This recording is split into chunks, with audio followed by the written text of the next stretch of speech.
Magic সারে গাছের কোনো ক্ষতি হবে কিনা জানতে চেয়ে যারা প্রশ্ন করেছিলেন, আজকের ভিডিওটি শুধুই তাদের জন্য। হ্যালো এভরিওয়ান, আসসালামু আলাইকুম। কেমন আছেন আপনারা সবাই? আলহামদুলিল্লাহ, আমি তো অনেক ভালো আছি। আশা রাখছি আপনারা সবাই ভালো আছেন। সবাইকে ঈদ মোবারক। সবার ঘরে ঘরে ঈদ মাত্রই চলে গেল, আর এখন ধুম পড়ে গেছে গার্ডেনিংয়ের। তো অনেকেই জানতে চেয়েছিলেন যে ঈদের আগের সপ্তাহে না, ঈদের দুদিন আগে আমি ম্যাজিক সার দিয়েছিলাম বানিয়ে। তো লাউ গাছে ম্যাজিক সার দেওয়ার ফলে এতে গাছের কোনো ক্ষতি হবে কিনা জানতে চেয়ে নতুনরা অনেকেই প্রশ্ন করেছেন। তো ভাবলাম হাতে কলমে আর কত শিক্ষা দিব রে ভাই, আর কতবারই বা উত্তর দিব। তো চলেন যে আজকের ভিডিওটি আপনাদের সাথে শেয়ার করে দেই। তাছাড়া আমি এই গাছপালা আমার নিজের জন্যও করি, নিজের গার্ডেনের জন্যও করি। এই সামার যদি শেষ হয়ে যায় আমাদের কিন্তু সবারই লস হবে, তাই আমরা এমন কিছু করব না যা আমাদের গাছের জন্য ক্ষতিকর। তো চলেন কথা না বাড়িয়ে চলে যাচ্ছে আমরা সরাসরি মূল ভিডিওতে। আর আজকে থাকছে হচ্ছে হাজারি লাউয়ের আপডেট। আলহামদুলিল্লাহ, এই হচ্ছে আমার হাজারি লাউয়ের ট্রেটি। নিশ্চয়ই আপনাদের মনে আছে যখন আমি এই লাউ গাছগুলো দুটি পাতা সহ রিপোর্টিং করি তখন কিন্তু আমার লাউ গাছগুলো এত বড় ছিল না। আর ম্যাজিক সার খাওয়ানোর পর এই হচ্ছে রং রূপ পুরোপুরি। আজকে 7 দিন হয়েছে আমরা ম্যাজিক সার দিয়েছি। গাছগুলো দেখেন, আপনারা নিজেরাই দেখেন, নিজেরাই পরখ করেন, নিজেরাই বুঝতে পারবেন যে গাছগুলোর অবস্থা কী। আমি যেহেতু নিজেও গার্ডেনিং করি, নিজেও গাছ লাগাই, সো আমি নিজেও গাছের এমন কোনো খাদ্য দিব না যে আমার গাছের জন্য ক্ষতি হয়। তাছাড়া এই ম্যাজিক সার আমি আজকে থেকে ব্যবহার করছি না, গত 11 বছরও না, গত 15 বছর যাবৎ ব্যবহার করছি।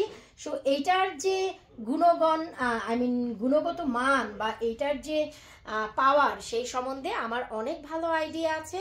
যে যখনই 2টি পাতার পর 3টি পাতায় পদার্পণ করবে আপনারা অবশ্যই ম্যাজিক সার ব্যবহার করবেন।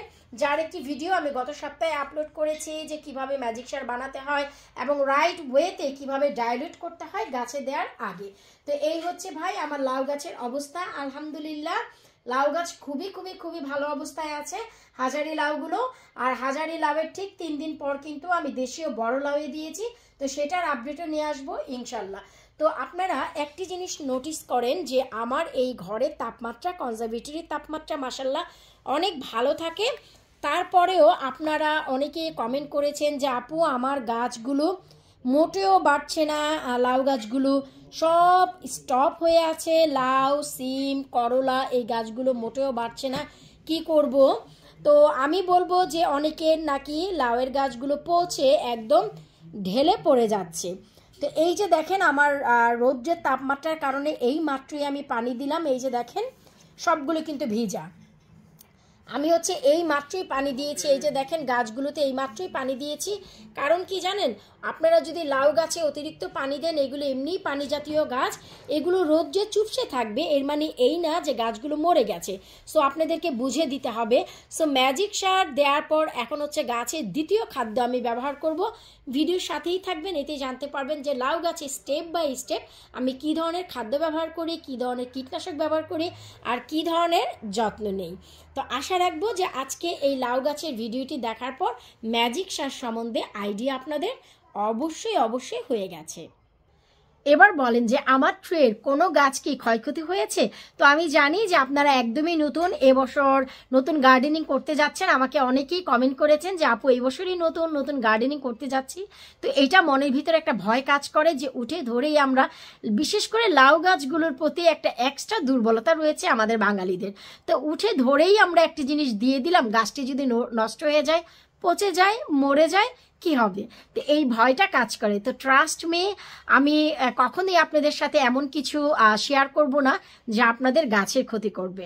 আমি নিজে যেটা ব্যবহার করি, নিজে যেটা পরীক্ষিত, 1 বার 2 বার 3 বার নয়, অনেকবার পরীক্ষিত, সেটাই আমি আপনাদের সাথে শেয়ার করি। যেই জিনিসগুলো নিয়ে আমি এক্সপেরিমেন্ট করি সেইগুলো আমি আপনাদের সাথে কখনোই শেয়ার করি না। এক্সপেরিমেন্ট করে সাকসেস রেট যদি 80-র উপরে থাকে তবেই আমি আপনাদের সাথে শেয়ার করি। তো আশা রাখবো ম্যাজিক সার নিয়ে যদি কারো প্রশ্ন থাকে মন থেকে সেটা চলে গেছে।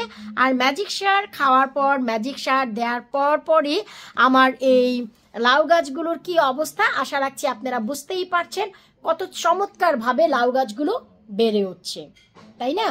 তো পরবর্তীতে থাকছে হচ্ছে আমার দেশি লাউয়ের আপডেট। ততদিন আপনারা সবাই ভালো থাকেন। আল্লাহ হাফিজ।